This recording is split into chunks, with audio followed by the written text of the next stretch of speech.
Good morning, everybody. It's Tom. It's good to be with you. So, some of you may have seen the movie Free Solo.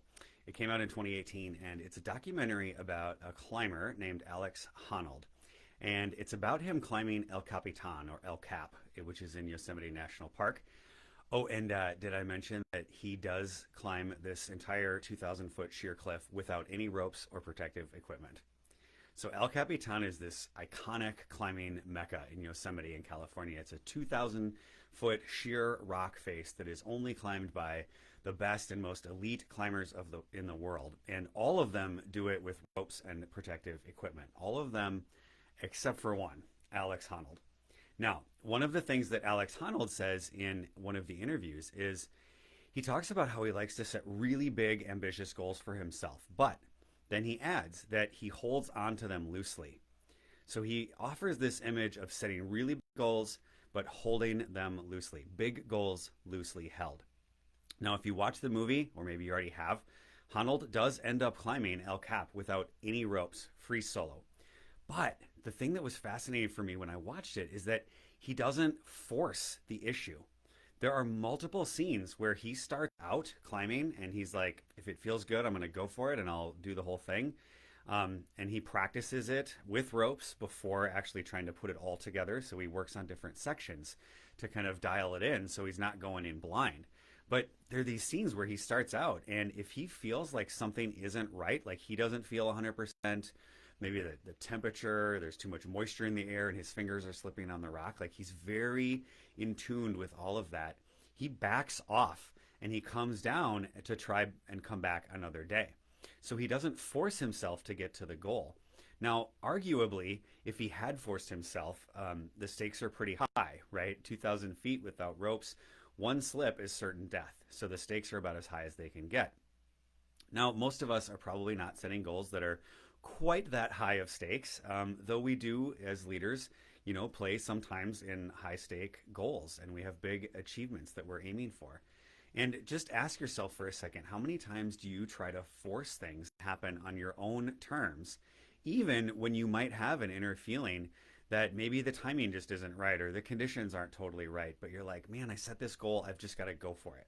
And then ask yourself, what happens when you do that? I think we all kind of have those experiences and we know what the outcome is. I think a lot of us in business leadership positions can appreciate the desire to set really big goals and be ambitious. I mean, that's an important part of being a leader. But the challenge for us is kind of, it's like walking this fine line of what Honnold talks about is these big goals loosely held. We can also find that those same goals, especially if we start to encounter stress and resistance, can become the very source of frustration and overwhelm that will sabotage the goals. There's a great line from Bono, the lead singer of U2. He says, ambition bites the nails of success. Ambition bites the nails of success. So we want to set these really big goals, but we don't want to let the stress and frustration of trying to achieve those goals sabotage us and bite the nails of our success.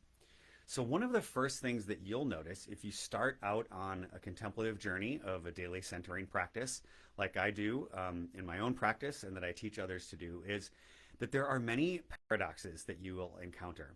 And in fact, I think this is one reason why so few leaders are willing to set out on this difficult journey. But the reward is really great for those who do. So a paradox, kind of a big word I'm throwing at you here, but paradox is just when two things seem completely contradictory or incongruent, but are both equally true at the same time. So in a contemplative practice, we can hold two things that seem incongruent and can't both be true together at the same time.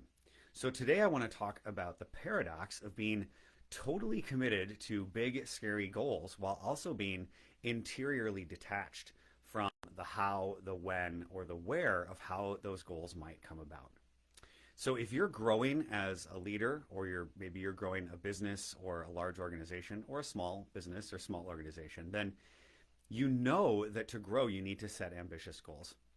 At the same time, you've probably experienced that relentless pursuit of bigger and better can paradoxically become a driver of perfectionism, of holding yourself up against an impossible standard. that can lead to frustration, stress, and eventually even burnout, where people walk away from their dreams and their goals. So, in pursuing big goals, you encounter external resistance and challenges. That's normal. At some point, every great leader recognizes that yes, there are all those external challenges. The biggest obstacles are the ones inside of myself, they're inside of yourself. These are the fears and the resistances that come up. They're inside of our minds and your heart. And when they come up, they can start to sabotage your success. So again, like Bono puts it, ambition bites the nails of success. So how do we hold big goals but hold them loosely? In a daily centering practice, you learn an essential skill as you start to observe those resistances that are coming up within yourself. And that skill is detachment. Now, detachment is a spiritual skill. It's a spiritual capacity to simply observe what is happening in your inner world. So your thoughts, your feelings, your emotions, your memories, even your anxieties that come up, and your outer world. So observing what other people are doing, you're following the data, the financial numbers, all of that. But you're observing that without getting caught up in it, without becoming addicted and attached to needing to have the outcome happen in the way that you think it should happen. I like to put should in air quotes because I think it's one of the most dangerous words. If you saw my previous videos, you know that I think it's one of the more dangerous words in the English language. Now, don't get me wrong. Detachment is not apathy. It's not laziness, and it doesn't mean that you don't care. In fact, it's really hard work.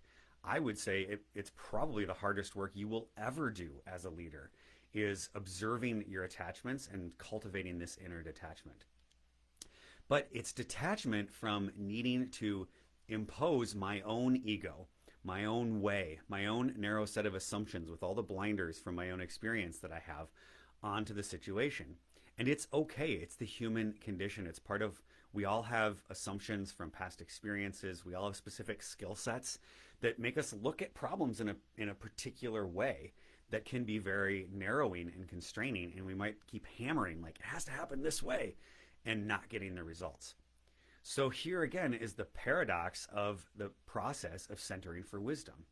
When you can be both fully committed to big, ambitious goals and have that kind of inner detachment at the same time, you are allowing the growth to occur from inside out without forcing it to happen on your own terms. And guess what? The outcome is actually better, and so is the process, actually. And we can look at this from a couple different levels. On a spiritual level, you're allowing God or grace or something bigger than yourself to guide the process. And God's perspective, that divine perspective, is always bigger and way better than our own, because again, it's just human nature. We get blinders, we get constrained. So that's on a spiritual level. On a leadership or an interpersonal level, you're allowing the full insight and wisdom of your entire team, your entire organization, to emerge and contribute to finding the solutions that are going to get you towards that big, hairy goal. And these are solutions that wouldn't happen if you just come in as the kind of dominating leader and impose your way onto every project.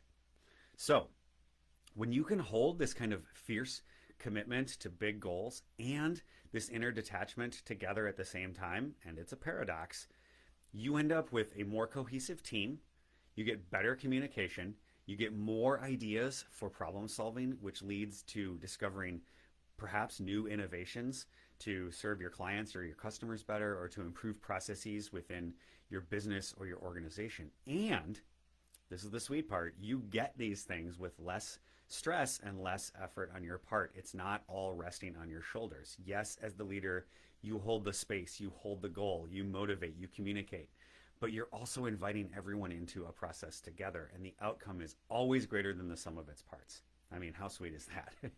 Now, don't get me wrong. When it lines up like this, it looks simple. When you see like a really successful leader, it's kind of like, geez, they made that look easy. But if you watch interviews of people who have achieved really amazing things, like almost every single one, I've always noticed, says, you know how I did that? I failed over and over and over again. I struggled. I kept coming back, but they didn't back down, right? They had those big goals, but they were loosely held. So it looks simple, but it's not easy. It's not easy to face your inner attachments and addictions to what you think success should or has to look like. And it's not easy to let that go. But if you can do that, you are allowing something so much bigger and so much more beautiful than you could do on your own to emerge than you could ever accomplish just by kind of hammering it through in your own way. So this contemplative leadership journey of centering practice and centering for wisdom is a challenge. Fortunately, it's not as challenging or scary as free climbing El Capitan. And if you make slips along the way, the consequences aren't as dire. But it is a challenge. So if you're ready to up-level your leadership, cultivate more of that interior detachment, start practicing centering for wisdom, then I really want to talk with you. You can click on the link that I am putting up in the comment box, and I've also got it in the description right now, or you can just go straight to thomasjbushlack.com/apply. That's thomasjbushlack.com/apply. And you can sign up for a free breakthrough session at a time slot that works for you. Then all you got to do is show up, and I'll call you at the time you selected, and we'll have about a 45 to 60-minute conversation to help you get really clear on what your next steps are and need to be to keep pursuing those big goals, but to hold them loosely with that inner detachment, to really cultivate that balance between commitment and detachment that is a real spiritual practice, but with real practical benefits. It is totally possible to lead this way, but it won't happen unless you get some support, some community, some teaching and coaching, and more importantly right now, unless you take action and start to change those inner habits. So the easiest action you can take right now is just to click that link or go to thomasjbushlack.com/apply and sign up for your breakthrough session. It could be the next step of up-leveling your leadership to that next level and cultivating that inner detachment. So click that link and I'll talk to you soon. Thanks everybody and have a great day.